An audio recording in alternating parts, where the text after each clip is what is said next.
kakambal ng malalim na debosyon, ang hiling at panalangin ng ilang Pinoy tuwing nagsisimula ang simbang gabi. Kamustahin natin ang sitwasyon sa isa sa mga pinakadinadayo ng mga deboto, ang Baclaran Church. Nakatutok doon live si Mark Salazar. Mark? Mel, simula na ng simbang gabi na para sa marami ay pagkakataon na idulog sa langit ang kanilang mga petitions for 2025 o kaya naman ay Thanksgiving prayer para sa patapos ng 2024.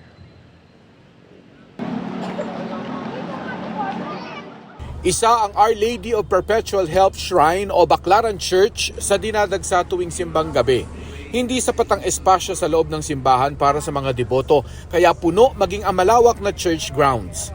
Isa ito sa binabantayan ng 40,000 pulis na ipinakalat para magbantay ng simbang gabi sa buong bansa.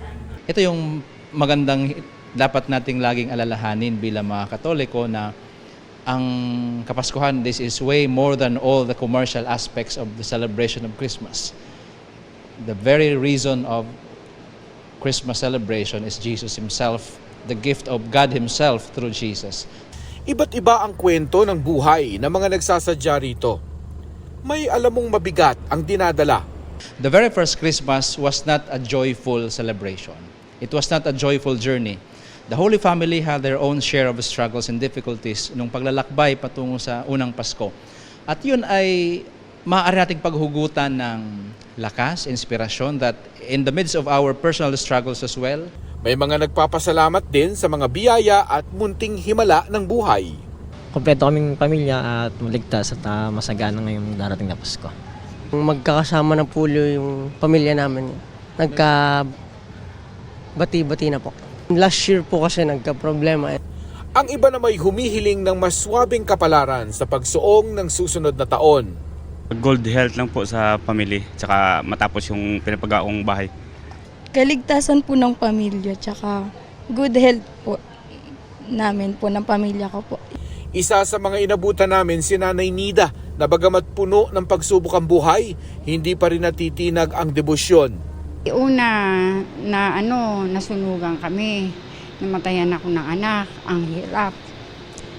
Siya mga anak ko, sabi ng mga anak sa akin, nanay, paano naman kaming 8 pa? Kung ikaw ay mawawala na ng sa amin. Eh, sa kanya lang ako kumapit.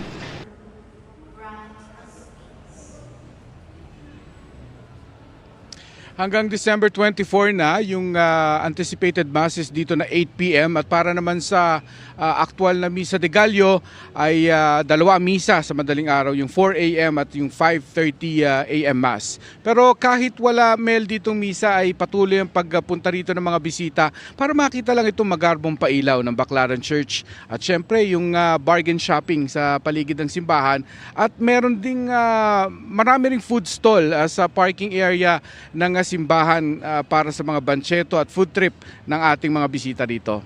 Mula rito sa Baclaran, para sa GMA Integrated News, Mark Salazar, nakatutok 24 oras.